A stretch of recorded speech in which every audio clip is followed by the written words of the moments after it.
Bom, então vamos lá. Hoje a gente vai tratar do capítulo 2, né? Eu propus, né, que a gente lesse a seção 2, mas sempre que eu falo da seção, né, é sempre interessante ler o começo, né, o comecinho do capítulo, que vem antes das duas sessões, né? Mas, enfim, né, é compreensível se vocês não tiverem lido, porque não estava no programa, né? Mas, de qualquer maneira, eu vou falar um pouquinho dessa introdução, daí eu vou pular a seção 1, né? Só mencionar rapidamente, né, do que ela trata.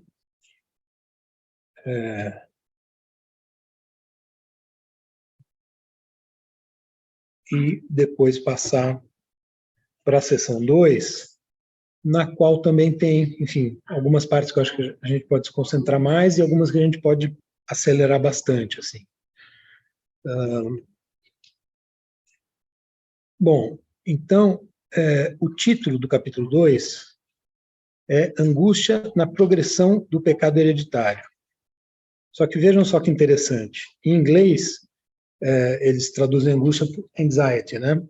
Tá, anxiety as explaining hereditary sin progressively, né? Ou seja, angústia como explicando o pecado hereditário progressivamente, né? Então não é angústia na progressão, é angústia explicando progressivamente.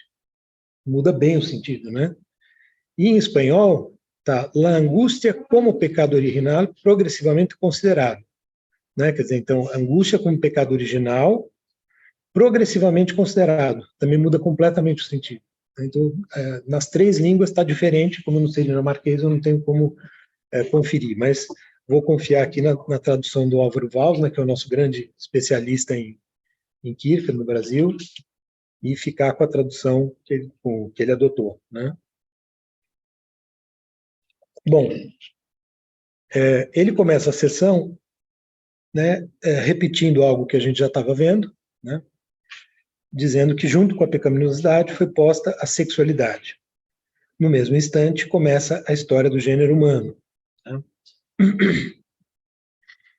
E aí ele faz uma relação entre pecaminosidade e angústia, né, dizendo que são momentos quantitativos na história, né, no sentido de que vai aumentando a quantidade, porque à medida que tem mais indivíduos, em cada um de nós tem pecaminosidade e angústia. Então, né, aqui, por exemplo, seriam 1, 2, 3, 4, 5, 6, 7, 8, 9, 10 pessoas têm, né, pecaminosidade em cada uma delas, portanto, são 10 pecaminosidades e 10 angústias, né, digamos assim. Ao passo que o pecado, ele é qualitativo, e aí varia de pessoa para pessoa, né, a pecaminosidade e a angústia, ela é diferente em cada um de nós, né, ela se apresenta diferentemente. Já o pecado não, né, o pecado é sempre a mesma coisa, né, o mesmo fenômeno, ele se repete sempre o mesmo, por isso que ele é essencialmente a mesma coisa, ele é qualitativamente constituído, é o mesmo, né? Então, ele não vai, né, você não tem uma soma de pecados, ao passo que da pecaminosidade e da angústia, sim, você tem, por isso que, à medida que a história progride, né, vai aumentando e vão ocorrendo diferenças, né? Então, à medida que, por exemplo, aumenta o conhecimento, né, ele vai falar muito disso, aumenta o conhecimento que a gente tem, né, em geral, sobre as coisas, né, isso vai interferindo, né, nesses dois fenômenos que acompanham a história do ser humano.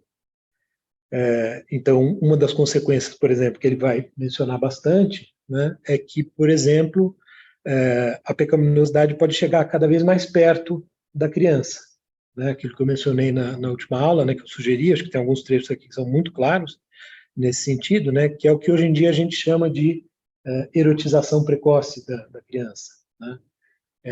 Acho que ele já está falando disso no século XIX. Mas, enfim, então vai havendo mudanças conforme muda a época histórica. O pecado não, o pecado é sempre o mesmo, né? E está da mesma maneira em todo indivíduo. Pode mudar talvez o momento em que ele acontece, né? Isso é uma questão que a gente estava discutindo na última aula, que enfim, né, aquela inocência, aquela harmonia existia antes do nascimento ou depois. Eu acho que aqui nesse texto fica claro que é depois, mas a gente pode discutir isso daqui a pouco. De qualquer modo, né, a consequência do pecado hereditário no indivíduo é a angústia, que só é quantitativamente diferente de Adão. Né? Isso bate com o que eu estava dizendo, né? É outro indivíduo, é outra angústia. Tá? Mas veja que interessante, né? Quer dizer, ele fala de uma angústia que precede o pecado e, ao mesmo tempo, parece falar de uma angústia que é consequência do pecado. Né? Então, daí eu ter falado, ter sugerido, ter até mencionado no quadro, né, no mapa, que haveria uma primeira angústia e uma segunda angústia. Né? Isso a gente ainda vai examinar melhor nos próximos capítulos. Mas no estado de inocência, né, que também vai estar presente nos homens posteriores, portanto, também não é uma exclusividade de Adão, que Adão, a gente já viu várias vezes, é igual a nós, não é diferente. E aí ele vai dizer que, agora eu estou citando, né, o pecado hereditário deve ter a ambiguidade dialética, né, da qual surge a culpa no salto qualitativo. Né? Ou seja, a gente viu, né, que dialética, ambiguidade e contradição são e oposição também, né, quer dizer, são sentidos próximos, né, tem praticamente o mesmo sentido no Kierkegaard. Né? Então, quando ele fala em ambiguidade e quando ele fala em dialética, quando ele fala em contradição, ele está falando da mesma coisa. Ele está falando de coisas que têm aspectos contraditórios, como a própria angústia, né, que ele falou que é uma simpatia antipática e uma antipatia simpática. Né? Então, ela tem um aspecto simpático e um aspecto antipático. Isso ilustra, né, o que significa para ele dialética, contradição, ambiguidade. Inclusive, né, um comentador que eu consultei sobre isso, né, ele justamente diz que o sentido de dialética do Kierkegaard é mais próximo do de Sócrates, que tem esse sentido de oposição, contradição, portanto, não é semelhante ou tão semelhante ao de Hegel. Né? Eu até mencionei o Hegel na última aula, né, mas no Hegel você tem, né, sempre um movimento triádico, né? No Kierkegaard, não. Quando ele fala de dialética, ele está pensando só nos dois polos contrários. De todos, fala. Só uma dúvida. Porque no capítulo 1 ele parece então ter uma coisa de tríade, né? Eles têm o corpo, o psíquico e o espírito, que a superação da dialética ali é. O espírito não é a superação. O espírito ele faz a boa síntese, ou seja, ele coloca. Na verdade, ele não é que ele faz a boa síntese, né? Ele entra em cena, ele vai ter, digamos, essa missão, né, de fazer a boa síntese. Mas eu estou esquecendo a palavra que ele usa, ele conduz, não é conduz, tem uma palavra que ele usa para se referir ao modo como o espírito trata a síntese, que eu não estou lembrando agora, né, mas o espírito, ele não é propriamente uma superação, né, no sentido que você tem o corpo e o psíquico, e aí do corpo, dessa contradição entre corpo e psíquico, surgiria o espírito. No Hegel seria isso, né, você tem dois contrários, e, vamos dizer, da oposição entre eles, vem surge um terceiro. O espírito não, o espírito está sonhando, inclusive, né, antes de entrar em cena. Então não se trata de um movimento triádico. Há uma tríade, de fato, né? Mas a noção de dialética não é a mesma do Hegel. Enfim, mas é uma questão e tanto, né?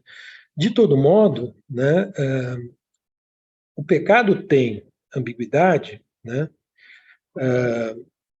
no sentido de que ele justamente gera, né, a culpa, e a culpa a gente já viu que também tem esse elemento ambíguo. Né?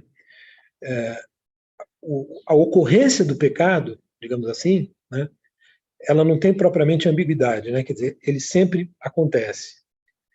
Mas dele surge essa contradição para o indivíduo humano. Né? Então surge a culpa a partir do salto. Em contraposição, agora eu já não estou citando, tá? Então nesse introito aqui, eu não sei se vocês leram esse primeiro introito, eu não vou fazer citações muito detidas, eu vou vou parafraseando aqui, falar rápido, para depois a gente pular para a segunda sessão, até porque é grande, né, a segunda sessão, então a gente provavelmente não vai conseguir passar por tudo. Então ele diz, em contraposição, a angústia ela vai ser mais refletida, né, ou seja, vai ser objeto de reflexão no indivíduo posterior do que em Adão. Por quê? Porque o movimento quantitativo acumulado pelo gênero humano, ele, por conta do conhecimento que eu estava mencionando, né, por conta de um certo acúmulo, né, de história, né, de coisas que vão sendo passadas de geração a geração, né, e de conhecimento sobre essa história também, né, vai permitindo, né, quer dizer, esse acúmulo torna possível que haja mais reflexão. Então, com mais reflexão, vai, de certo modo, mudando a relação que nós temos, a relação que o indivíduo humano tem com a angústia. Tá? E aí ele diz que, ao entrar na história do gênero humano, né, então, ele precisa apropriar-se do pressuposto da pecaminosidade que sua vida individual supõe. Né? E ele diz, né, então, justamente por conta disso, a pecaminosidade ela vai obter um poder maior e o pecado hereditário vai aumentando. Tá? Aqui ele parece estar dando de novo um sentido um pouco diferente para o pecado hereditário, né? Quer dizer, parece que o próprio pecado pode mudar, mas a todo tempo ele afirma que o pecado é qualitativo e não quantitativo, né? Então, enfim, vamos pensar no seguinte, né? Isso está claro, aumenta a reflexão e a pecaminosidade obtém um poder maior, tá? Isso tem a ver com uma coisa que eu sugeri na última aula e que eu acho que fica reforçada aqui, inclusive nas palavras dele, né, que aí vai ficar na segunda sessão, né, que é a ideia de que a pecaminosidade ela se aproxima mais da criança. Tá? Aí ele diz que haja homens que não têm angústia, dá para entender. Se Adão não tivesse sentido angústia, seria um animal, né? Ou seja, aqui parece que ele está dizendo que tem homens que são animais, né? Conclusão que a gente chega, volta aquele elemento, talvez, não sei se aqui necessariamente racista, ou simplesmente uma crítica a homens que são absolutamente superficiais, né, e conseguem não sentir angústia. Né, mas seria um sinal de profunda fraqueza individual. Seja como for, o indivíduo posterior, a exemplo de Adão, né, então ele se insiste nisso, é uma síntese que deve ser, aqui ele usa, então, um verbo interessante, ó, que deve ser suportada pelo espírito, né, quer dizer, o espírito, ele carrega essa síntese, né, ele carrega essa dualidade. Mas é uma síntese derivada e, portanto, a história se põe junto com ela, né, no sentido de que, em relação ao primeiro homem hipotético, que, né, na imagem bíblica, pensemos assim, é Adão, tudo que vem depois é derivado, né, no sentido de que há um primeiro e dele vai se derivando o que vem depois. Né? Então, todas as sínteses serão derivadas. E começa a história. Né? Então, junto com essa síntese, e aí o espírito já está em cena, que já houve o pecado, o espírito entrou em cena, você tem uma síntese, o espírito em cena, e começa a história, né, digamos assim. Daí que haja a possibilidade de um mais ou menos individual, né, no sentido de que o indivíduo pode ser mais ou menos pecaminoso. Isso a gente já viu também na última aula. Né? Tá? Mas esse mais ou menos não corresponde à angústia diante do pecado. Né? Porque a diferença entre bem e mal, naquela angústia que a gente viu, né, que é própria da inocência, ela ainda não tem a diferença entre bem e mal. Né? A diferença entre bem e mal só aparece com a realidade da liberdade, ou seja, quando o indivíduo pode escolher. Né? E na inocência, como a gente viu, você tem a possibilidade da liberdade. Né? Então você não tem ainda a liberdade. Então só quando o indivíduo pode escolher, né, digamos, quando ele tem, usemos talvez essa palavra livre-arbítrio, né, é que ele vai poder discernir entre bem e mal. Tá? E aí sim, né, a angústia pode se tornar ambígua com a história do gênero humano. Né? E a gente vai ver que ele passa, eventualmente, a caracterizar a angústia também como ambígua. Então, depois ele insiste nisso, a angústia mais refletida no homem posterior. Aqui, né, no terceiro parágrafo, ele fala dessa questão, né, de que você tem uma angústia. Veja, essa frase é interessante, tá? Eu vou citar aqui da página 58. O pecado surgiu na angústia, tá? Como a gente estava vendo na última aula, a angústia da inocência. Então, o pecado surgiu na angústia, mas o pecado trouxe consigo, por sua vez, a angústia, né? Então, isso evidencia aquilo que eu estava falando sobre haver uma angústia antes e uma angústia depois, tá? Que aí tem, né, significados diferentes, porque a angústia da inocência é aquilo que a gente viu, né? Uma angústia em que o espírito está sonhando, está relacionada com a possibilidade da liberdade, né? Quer dizer, com um certo pressentimento do que pode estar do outro lado, né? Ao passo que a angústia posterior não, né? Se ela já vem depois do pecado, né? Ela já vai ter uma série de elementos que são próprios do indivíduo que não é mais inocente. Então, aí sim ela pode ser ambígua. Então, em seguida a isso, né?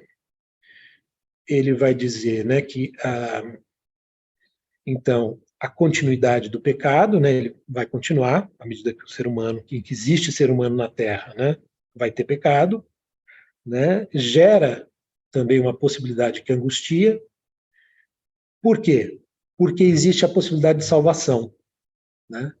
Então, a angústia posterior, aí sim vai ser aquela angústia que estava no meu mapa conceitual, que é a angústia que precede o salto em direção à salvação, né, que precede o salto de fé, que é acompanhado também, ou talvez preparado, por uma edificação, né? Então tinha o lado racional, vocês devem lembrar, né, naquela seta, né, que eu fiz, que caracterizava a passagem da angústia para o ser si mesmo, né, tinha o lado da edificação e o lado da fé, né? Então essa angústia,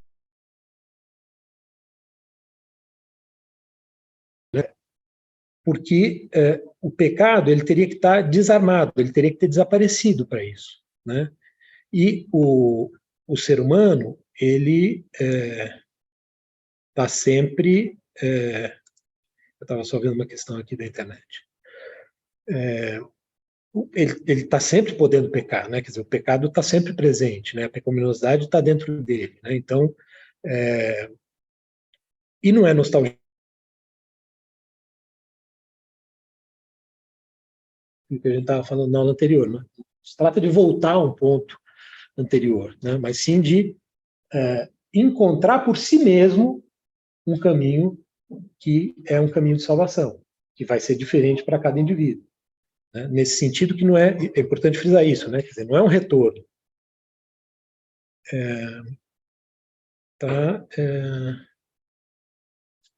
Então, fala. Eu acho que nesse ponto aí acaba caindo naquela divergência. Eu acho que a nossa única divergência é o seguinte, que a inocência, para mim, pelo menos da maneira como eu estou entendendo, não é um estado harmônico, ainda que ele não seja... Tá. Entende? Eu acho que a nossa única divergência é esse ponto. Não que não exista a inocência na criança, no Adão, mas que não é um estado harmônico ainda. Principalmente porque o espírito ainda está dormindo. E o que vai possibilitar a harmonia é justamente o espírito estar acordado. Na verdade, dando razão para você, eu diria que não é pelo fato do espírito estar dormindo, mas é pelo fato da criança já estar no mundo, quer dizer, ela já é finito e infinito, né? Sim. Então, a harmonia perfeita só existe no infinito, né? Então, nesse ponto, talvez você tenha razão. Mas há inocência na criança, né? Sim. Tá, então acho que agora estamos de acordo. Eu estou tentando passar um pouco rápido aqui para não ficar... Bom, ele fala da questão, de novo, ele sempre está fazendo a crítica da vida superficial, né? Então, ele diz, quem realmente quiser reconhecer o pecado, lembra que ele fala que muitas pessoas não reconhecem o pecado em si, ficam falando mal do outro.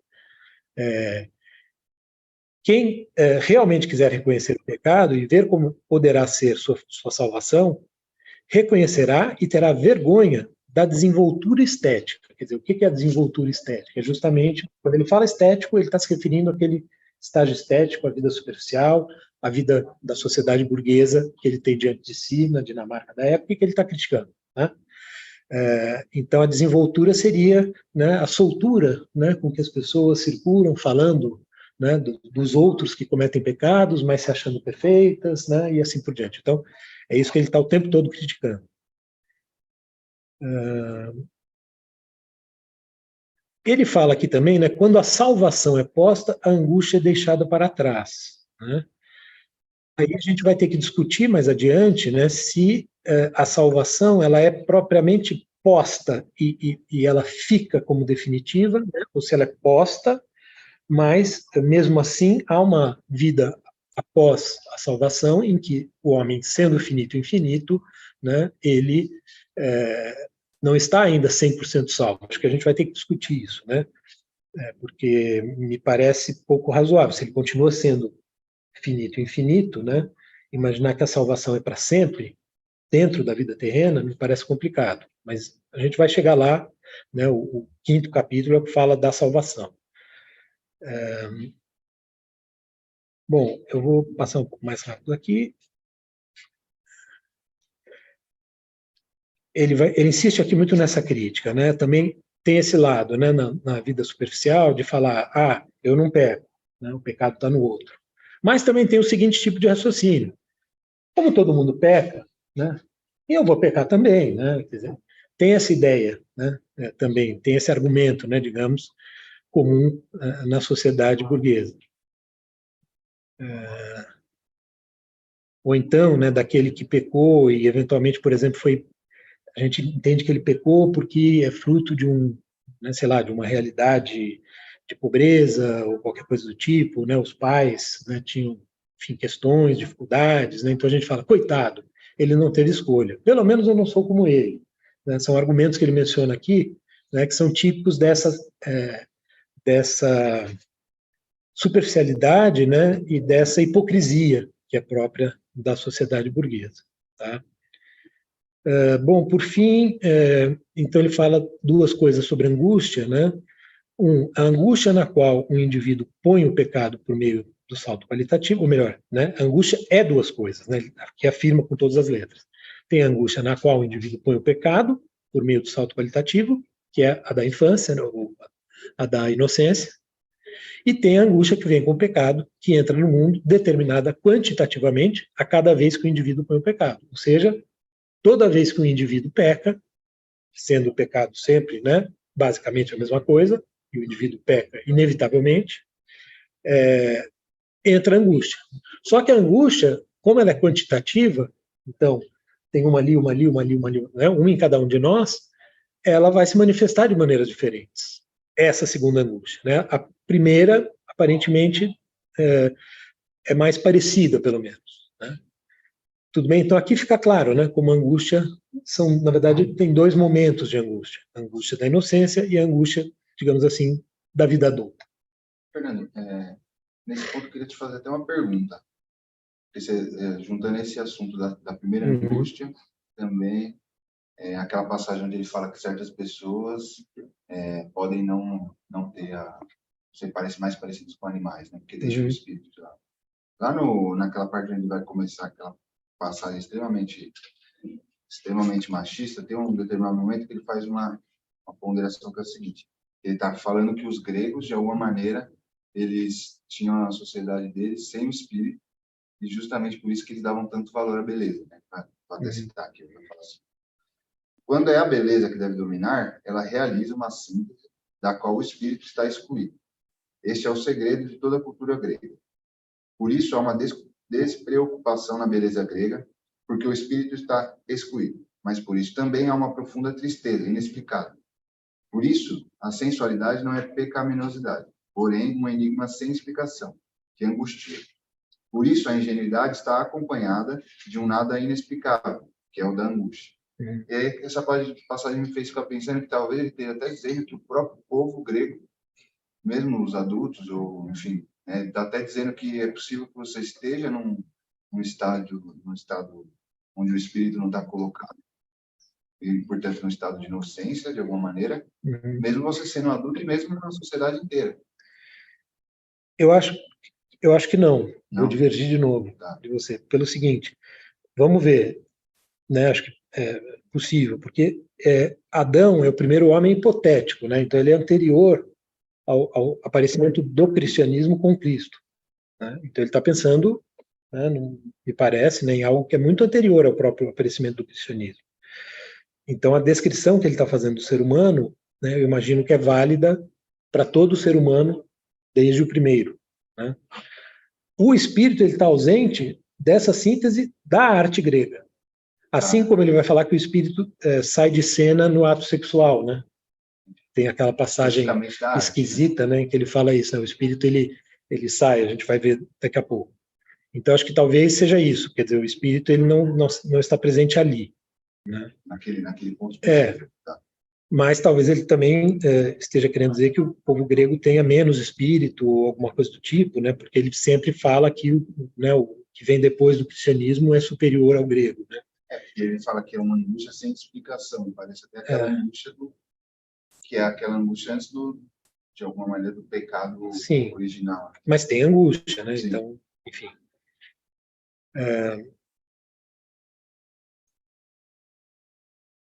Então ele vai insistindo nisso, né, na questão dessa diferença quantitativa ao longo das gerações. E no último parágrafo, né, ele faz um pouco do que ele costuma fazer às vezes quando ele está encerrando um trecho, né, em que ele fala de como ele está, o que ele está pretendendo. Aí ele diz que não pretende escrever uma obra erudita, etc.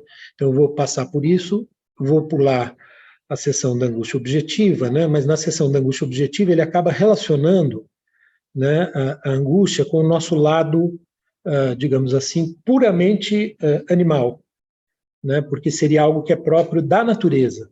Né? Então, nós também temos esse tipo de angústia, mas enquanto parte da natureza, seria uma espécie de angústia que aparece, né, que estaria presente também nos animais, por exemplo.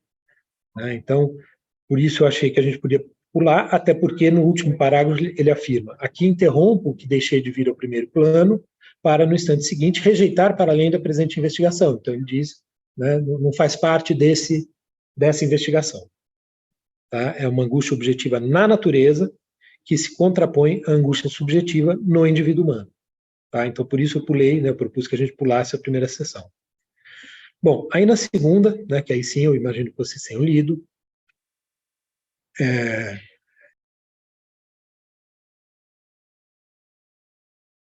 ativamente diferentes. Isso significa dizer, né, em cada indivíduo, né, pode aparecer de um jeito diferente.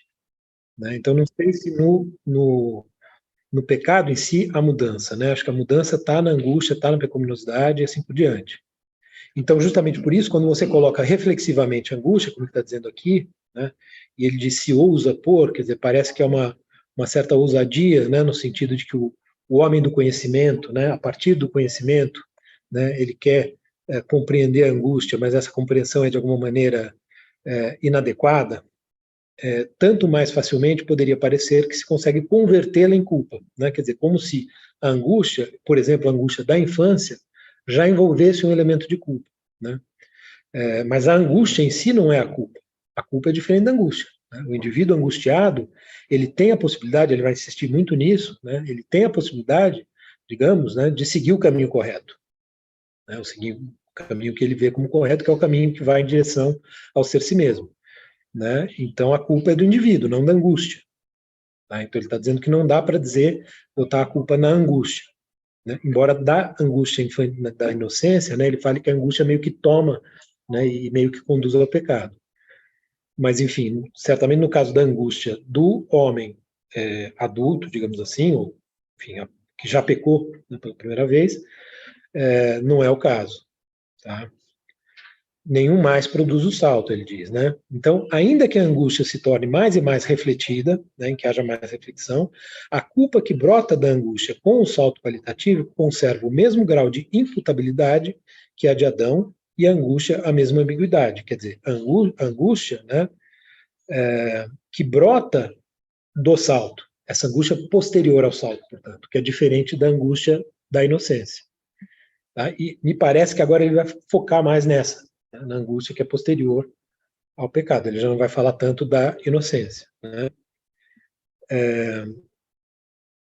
Então, ele, inclusive, né, da questão de. Ah, não, desculpa, sou eu que estou fazendo comentário aqui.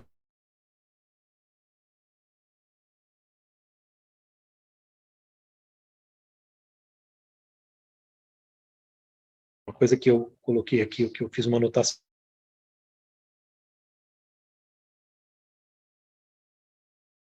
Sexualidade. Ah, sim, né? Tá certo. Tem mais Já também essa parte que ele fala que a sensualidade vai aumentando, conforme vão passando as gerações, eu acho isso muito esquisito. Sim, essa sensualidade é a mesma, né? O que eu entendi com o sexo, principalmente naquela parte que ele está dizendo que a mulher, quando tem a experiência de dar à luz, ela atinge o ápice da sensualidade, né? Pelo que eu estou entendendo, ele meio que relaciona a sensualidade com a questão mais corporal, assim, com uma coisa mais de instinto, e por isso, talvez, ele vá por esse lado do pecado original ser mais por esse lado do sensual. Foi assim que eu entendi. Uhum. Não sei se... Eu acho que sim, né? Eu acho que ele está estabelecendo uma relação, toda vez ele fala, né? Pecaminosidade e sexualidade, né? Ele coloca, né, esse par sempre junto.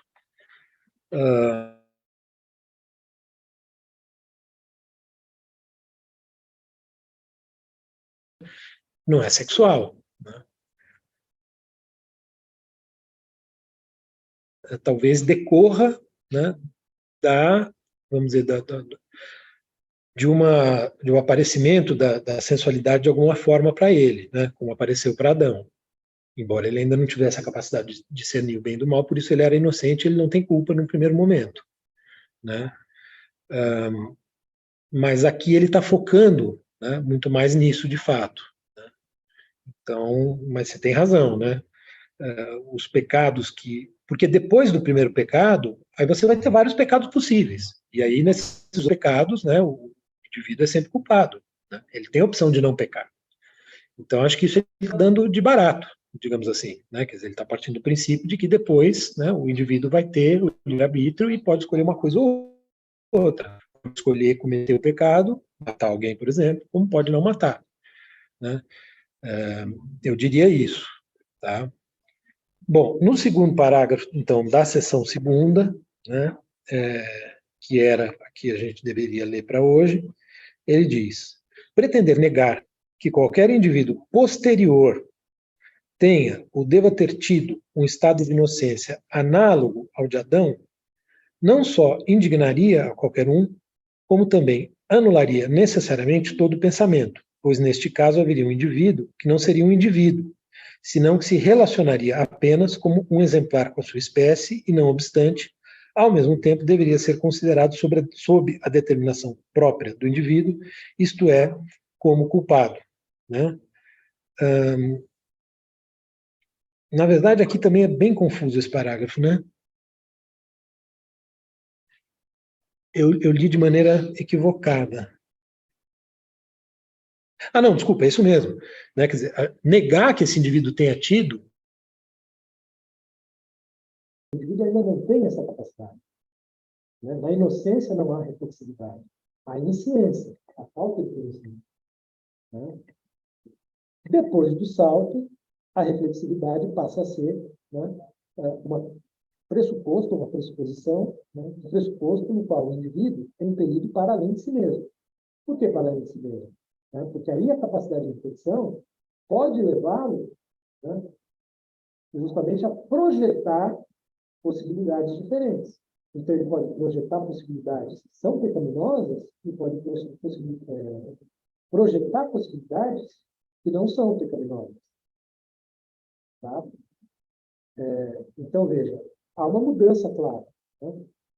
Antes do pecado, também há insciência, há inocência, há ingenuidade. Então, a gente está falando da infância antes do primeiro pecado.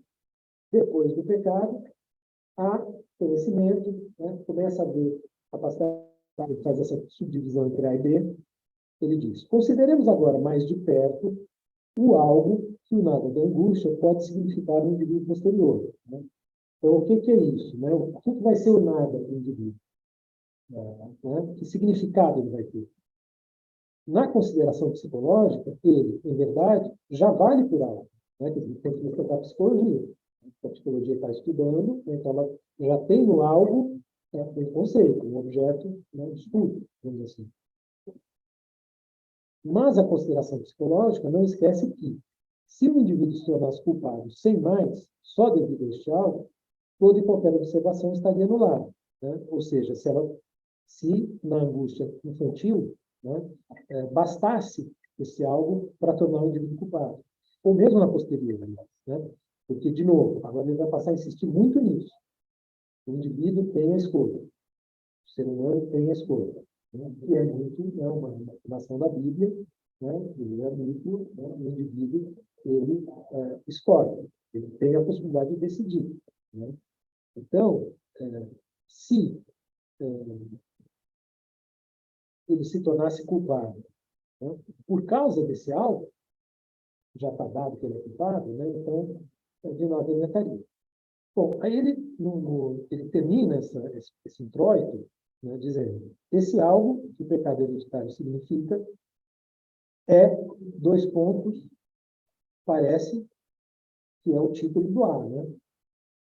Que é o que ele está dizendo, né? Que o algo é. Então, seria uma consequência da relação de geração. Né? Então, à medida que se vai passando, né, de geração em geração, ou a partir da primeira geração, esse algo já está presente.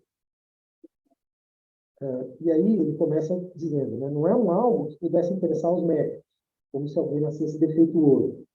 Tá?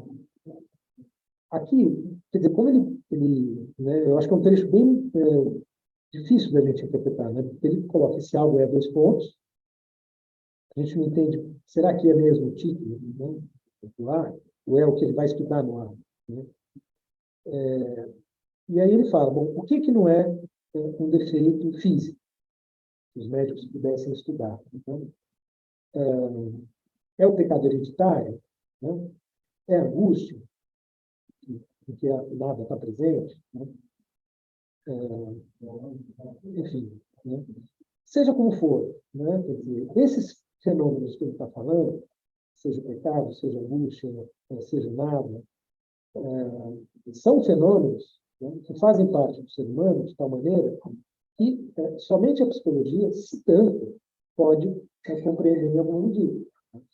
E não são coisas que um médico poderia estudar, ou que outras ciências, né, que ele vai mencionar aqui, poderiam estudar e compreender. Né? Então, acho que ele está descartando, né, a possibilidade de um conhecimento propriamente científico, né, no sentido de um conhecimento empírico racional sobre o mundo. Não se trata de um conhecimento empírico racional, né? Você observa o fenômeno da natureza, por exemplo, né, e trata, ou do médico, né, porque você pôs a tela, né, do médico que vai ver o que aconteceu, vai examinar e ver, né, qual é o problema, né, que tem a perna de alguém ou em qualquer outra parte do corpo. Tá? Isso é importante, né, porque está fazendo uma distinção aqui, que parece importante, entre seria uma ciência natural e uma ciência humana, né, e mesmo a própria filosofia. E aí ele traz um conceito que eu mencionei, né, que já apareceu para nós, mas eu mencionei muito na introdução, baseada no livro de Jonas, que é a noção de atmosfera. Né? Cada ciência, lembra?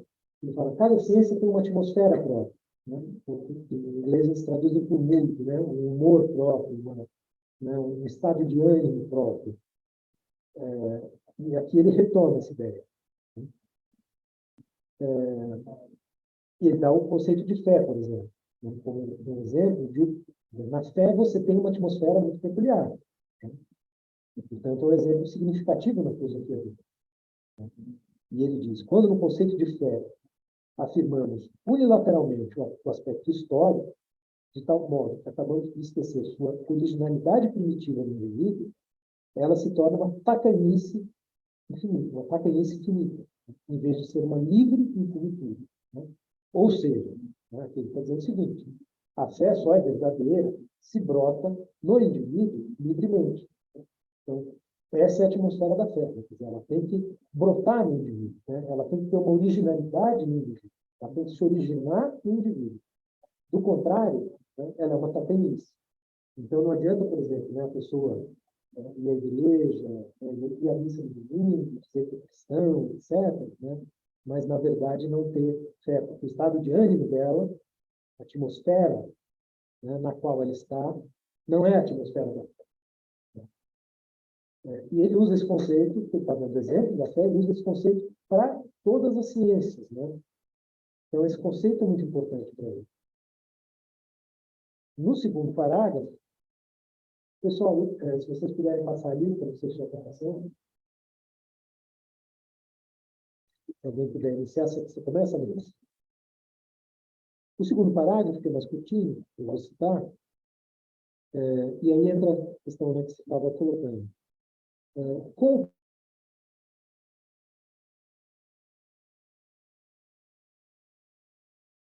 Também é ambígua, né?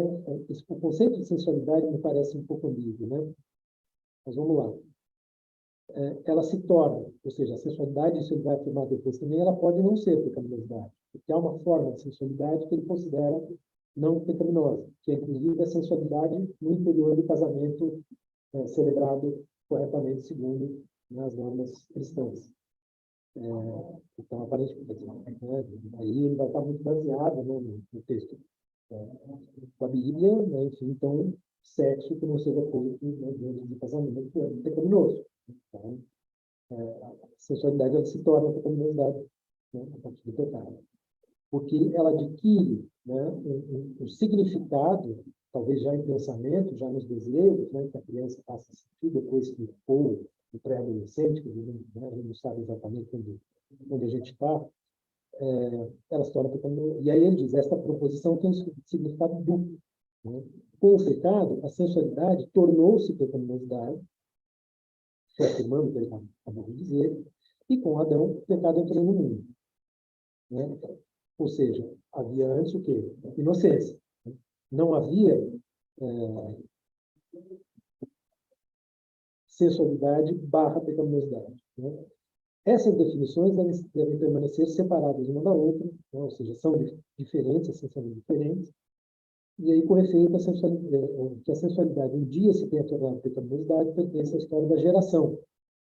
Né? Ou seja, no momento em que Adão e Eva, né, procriam, a sensualidade se torna pecaminosidade, pertence à história da geração. Mas que a sensualidade venha a ser isso, constitui o salto qualitativo do indivíduo. Né? Ou seja, cada indivíduo pode escolher fazer da sensualidade pecaminosa ou não. Né? Então, o indivíduo que seguir os preceitos cristãos, né, que só fizer, né, que só tiver sexualidade no interior do casamento, né, ele não vai estar fazendo uma sexualidade pecaminosa. Tá? Então, aqui vai ficar muito claro, né? Quer dizer, o tratamento que ele dá à questão de sensualidade e sexualidade é muito pautado no texto bíblico, né? E para nós soa, né, muito anacrônico, né, assim, o nosso tempo. Né? Mas, enfim, é isso. Quando ele fala em salto qualitativo do indivíduo, significa que é um salto que poderia ter sido diferente. Né? O indivíduo poderia ter escolhido essa coisa. Agora, só um ponto. Não necessariamente o indivíduo precisa, por exemplo, fazer sexo fora do casamento para ter o A pecaminosidade. não, para ter o decaimento. Né? Ele pode, por exemplo, só fazer sexo dentro do casamento, como mãe da toda norma, mas ele pode matar alguém, por exemplo. E, Sim. né? Não é o pecado da sexualidade que vai ser o pecado que vai trazer a pessoa. Aí é outro tipo de pecado, né? Como a gente fala, com toda razão. Mas acho que ele coloca tanto isso porque, na visão dele, é o pecado primeiro, assim, digamos assim, até porque ele depois vai falar que a Eva seduz o Adão, Sim. tem toda aquela... Sim. Inclusive, ele vai falar da Eva no parágrafo seguinte, né, no terceiro, vai dizer que o surgimento de Eva, né, gera, né, causa o efeito da relação de gerações. Quer dizer, a partir de Eva, quando era só Adão, não tinha como haver geração. Quando Eva entra em cena, aí você vai ter as gerações, tá? Que serão sempre derivadas dessa primeira procriação. Né? Sempre lembrando que a gente pode interpretar isso simbolicamente. Tá?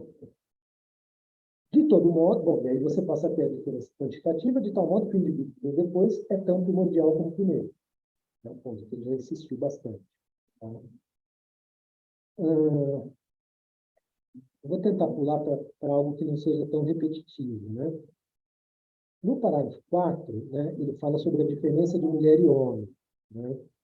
Aqui, chama atenção, claro, né, começa a entrar aqui, né, a partir da referência que ele tem, que é um texto bíblico, né, um trecho, né, relativamente longo, que é, claro, né, bastante machista do ponto de vista do nosso ponto de vista hoje. Né? Mas, ele, ao mesmo tempo, ele parece ambíguo, né, no parágrafo 4, né, porque ele, ao mesmo tempo, fala, né, que a mulher é mais fraca pela derivação, mas, ao mesmo tempo, fala que a diferença, entretanto, não diz outra coisa senão que o homem e a mulher são essencialmente iguais, apesar da diversidade. Por outro lado, em Eva, a angústia é mais refletida. Por quê? Porque ela é mais sensual, é ela quem seduz. Adão, o que não se segue que seja mais culpado, nem que a angústia seja uma perfeição. Portanto, não seria um problema ela ser mais sensual ou mais angustiada. Então, no parágrafo ambíguo no que diz respeito à diferença entre homem e mulher, me parece. No quinto, ele vai dizer o seguinte, né? Já aqui, a investigação percebeu que a condição da sensualidade corresponde à da angústia. Quer dizer, há uma ligação de sensualidade e angústia. Há uma relação, eu diria, né, que eu poderia pensar assim, entre, digamos, a questão da relação com o outro sexo e a angústia. Né? Quer dizer, acho que, se a gente pensar no adolescente, por exemplo, né, a sensualidade, a sexualidade, né, antes dele ter uma relação com o outro, né, é um fator de angústia. Né? É uma coisa que gera angústia, né? Para todo adolescente, né? Como lidar com a sexualidade, como lidar com o outro sexo, né? Seja para o menino, seja para o menino. Né? Então, isso é um modo que eu acho que dá para a gente pensar nessa relação de sexualidade e angústia. Acho que tem um ponto também, Fernando. Eu estava tentando pensar como que ele entendia essa questão como que eu relaciono essa ideia com a ideia que ele fala que os seres angelicais não têm sexo. E aí, agora que você mencionou esse fato de como uma pessoa adolescente lida, né, com a sexualidade, faz um sentido, porque até então, né, tanto os meninos quanto as meninas, eles, claro que hoje a gente pode complexificar isso pensando em consequências sociais, tá? Mas enfim. Até então, né, antes de ocorrer o sexo, o menino e a menina eles não ficam tanto se olhando com esse olhar de desejo pelo outro, né? Uhum. Isso vai se constituindo conforme vai se aproximando perto desse ponto onde você tem uma relação sexual com outra pessoa, né? Ou mesmo, vamos dizer, física, né? Um beijo, né? Sim. Uma relação Sim. concreta, né? E aí é aí que se põe também a diferença entre o menino e a menina, pelo menos nessa visão. Que aí você entende a outra pessoa, que é do outro sexo, como um outro mesmo, e não como apenas uma amiguinha ou um amiguinho. Sim. Faz bastante sentido. Mas na realidade, não precisa ser necessariamente envolvendo uma pessoa. Uma pessoa pode ser sensual consigo mesmo. Eu acho que para ele não. Para ele não. Eu acho que quando ele fala de sexualidade, ele já está pensando, né? Na relação com o outro sexo, né? E aqui, né, claro, para ele é com o outro sexo, né? Ele não pensa na hipótese de homem com homem, com mulher. Então, será que para ele, então, pensar sobre sexo... Não, pensar eu acho que sim. Masturbação, essas coisas, seria aplicado para ele? Não está envolvendo uma pessoa. Não, nesse sentido sim, nesse sentido sim. Mas você já tem o outro em perspectiva. Você está pensando, você está tendo desejo por alguém.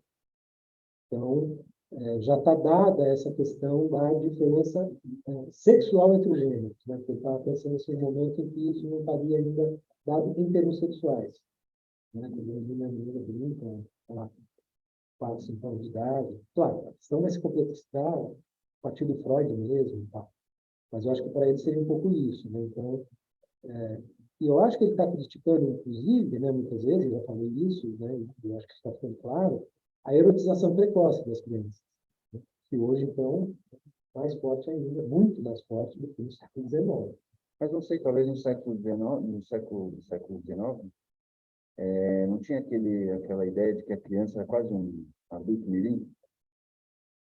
Eu não sei como é que estava isso no século XIX, então. se já não tinha mudado, né? Então, porque se for isso, É, tem mais sentido, né? Porque você considera Sim. criança ou adulto praticamente. um adulto em miniatura. Uhum. É que eu não sei. Mas eu trabalhava no estado, Sim. então, ninguém entendeu que eu estava lá Nesse século mesmo, será? Ou era. Não, no 19 também, né? Bom, mas eu não sei se é pelo fato dela ser vista como um adulto menino, ou se pelo fato dos donos da mina não se importarem de botar uma criança para trabalhar. Né? Mas, enfim. não sei se prefere que ele casar comentada, né? Menstruada não era mulher, então ele não podia casar. Sim. Talvez para ele, a partir do momento que a mulher menstrua, já está no pecado, porque já faz parte disso. Sim. Né? Já principalmente para fazer Apta. Né? Exato, exato. E é interessante que isso, de alguma maneira, então, né, se a gente olhar dessa perspectiva, era mais sensualizado a criança naquela época do que hoje. Porque hoje a gente tem bem estabelecido que a criança tem certas, né, não pode operar como adulto em certos pontos. Sim. Eu acho que hoje em dia o acesso à sexualização da criança é maior. Porém, existe uma consciência maior de ser errado, ou existe uma contra-força para que isso seja. Sim. Como se falava assim. Mas as meninas estavam com 12, 13 anos. Né? De qualquer modo, né, Mas, olha, só para eu ver aí uma coisa que eu esqueci de responder, eu fiquei pensando por que para ele a figura da mulher é consultória. Se você pensa também em termos históricos, a mulher era muito mais silenciada, ela não sei dizer, me parece que ela fazia muito sexo, e não era tão sensual como hoje, né? Eu acho que é por fundamento bíblico mesmo. eu acho que ele está pensando no seguinte, né? Vamos dizer, o correto, digamos assim, seria, como era esse do Adão, né? A mulher está sensual de alguma maneira. Isso eu não tenho certeza. Até porque ele fala num determinado ponto que, eticamente falando, o objetivo da mulher é justamente procriar, porque é o ápice da sensualidade. Isso. E ele critica, né? Ele parece criticar os homens, a atitude agressiva dos homens em relação às mulheres. Né? Então, vamos dizer, de alguma forma, né? Mesmo que, sei lá, né? A mulher não faça isso, não é que ela tome a iniciativa, né? Quer dizer, mas a forma dela, ele vai falar da beleza da mulher, né? Ela, né? Por isso seria sensual. Né? Acho que é difícil entender exatamente do que ele está falando, né? E essa diferença da época dele para a nossa, né? Então, tem que tentar pegar assim um pouco, né? O geral, assim, o que dá para aproveitar disso, né? Eu acho que essa relação entre sensualidade, mesmo falando mais sexualidade e angústia, né? Para mim faz todo sentido, né? Acho que é um momento de angústia para todo menino e toda menina, né? No início da adolescência, né? Quando você já tem essa noção, né? Do desejo sexual, você já percebe o desejo sexual, mas você ainda não tem, né? Relação concreta com o outro, você não sabe como vai ser isso, né? Então é angustiante. Acho que faz sentido. Assim. Tá. Ainda que eu acho que talvez tenha uma coisa do próprio que da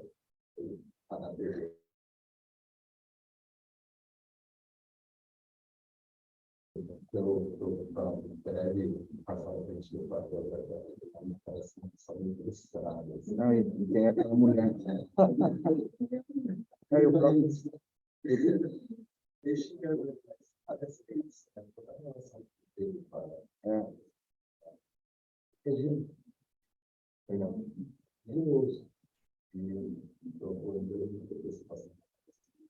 Perdão. O próprio Jonas fala, né, que isso é uma passagem, pode ser. Não, é uma passagem marcante, todos isso. Sim. Né, todos os estudiosos e biógrafos, né, acentuam isso, né, porque ele é condenado e não tira ela da cabeça da vida. Então, bem lembrado, né, porque eu fico, né, com isso da leitura estrutural, né, eu fico muito focado no texto, né, às vezes esqueço de trazer elementos de fora, né. certamente a gente poderia pensar a partir daí, né? E talvez até, né, quanto ele enfim, aí a gente teria que pesquisar melhor, né, quer dizer, como ele escrevia para ela, né, o que ele escreve sobre ela, e tal, para ver, né, como é que se dá isso, né, se, por exemplo, ele considera ela de alguma maneira culpada por ter seduzido ele, ou algo do tipo, né, enfim. Para que ele não tenha mandado o conceito de angústia para ela ler. Mas, enfim, acho que, né, a gente poderia pensar tanto desse ponto de vista, né, como também a gente está pensando do ponto de vista histórico, né, os fatores históricos. Mas veja, né, ele fala, quando a beleza domina, essa é uma síntese da qual o espírito está excluído, né? Então, tem a ver com aquilo que eu tinha dito do Eric, né? Pode haver síntese sem o espírito, ou pelo menos o espírito se ausenta. Tipo, ele pode estar sonhando, ele pode se ausentar, né? Então, há momentos em que o espírito se exclui, inclusive no ato sexual do casal, né? Enfim, são coisas um tanto esquisitas, né, que aparecem, né? Mas, de qualquer maneira, né, eu pegaria daqui essa relação entre sexualidade com a aproximação, porque acho que a sexualidade tem a ver com a aproximação da sexualidade. Por isso que eu estou relacionando com a adolescência, né? Ainda não é propriamente a sexualidade. Então, isso é um fator que angustia, né? Eu acho que ele vê, mas, por exemplo, por que ele perguntou, por que ele só fala desse pecado? Né? Tem a ver com isso, que você mencionou, né? Bom,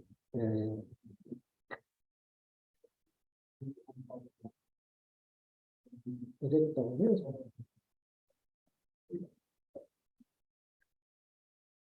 No 8, e aqui, deixa eu contar a partir do 6.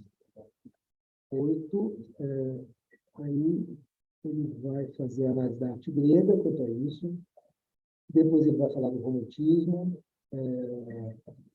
depois ele vai falar da mulher culminando na procriação, né? Vai dizer que o homem também deseja a mulher, mas a sua vida não culmina aí, quer dizer, isso tem a ver com a ideia de que a função da mulher é a procriação do homem não, né? Então por isso o homem não culmina aí. E aqui entra muito da visão bíblica a respeito do homem e mulher. Tá? Eu acho que a gente pode acelerar um pouco essa parte, né, para o 24, para a gente poder chegar na parte B, que eu acho que tem alguns elementos interessantes. Mas se vocês quiserem parar para falar sobre alguma coisa, né, a gente pode. Então, acho que todos leram, né, e aqui eu acho que fica mais claro, né, o que ele está dizendo, aí não tem tanta ambiguidade, né, que ele está vindo da Bíblia, né, falando então, de novo, ele diz, a mulher é mais sujeita à angústia, isso não é pela menor força física, né, mas sim pela relação com a liberdade, por ser ela quem seduz, né, de novo ele fala isso, né, ele dá os exemplos de sedução da mulher pelo homem e vice-versa, aqui que eu acho que ele fala, né, daquela possibilidade do homem se né,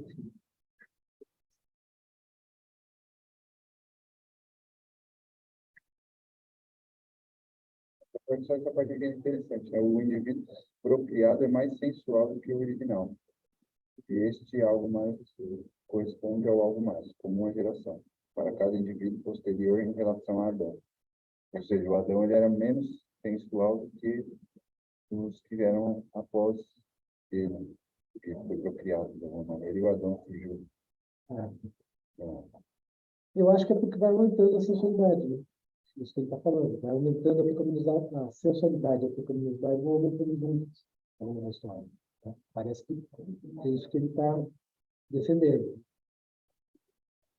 Enfim, é difícil pensar, né, a história humana, desde o primeiro homem protético até aqui, como um aumento progressivo nesse sentido. Mas você tem uma dificuldade de pensar nisso também, porque na época dele, ele está tirando meio da época de todo mundo. Então, é todo, foi aí nessa história mais. E aí, eles cristãos, que vem na imaginário dele, hoje não são homens bons, por exemplo, não é que ele pode dizer que a sexualidade é Sim, o século XVIII era considerado muito mais libertino do que o XIX. Por isso que eu fiquei pensando se não seriam outros modos de vida, que implicariam mais número de pecados, por aí, não sei dizer. Não faz sentido, porque, assim, para mim não fez sentido especificamente sexual. Né? Não sei. Aliás, para essa questão, tem muitos exemplos na Bíblia, não é porque poligamia, por exemplo, Até a própria, eu fiquei pensando naquela, aí a música fala que pode entrar naquela parábola da Bíblia. Porque as duas que você diz no pai, até tem essa história, enfim. Depois ele Bom, mas ele não pode estar pensando, então, justamente na Bíblia, na história narrada, a sexualidade normatana. Será que vai reproduzir isso na Bíblia, a sexualidade normatana? porque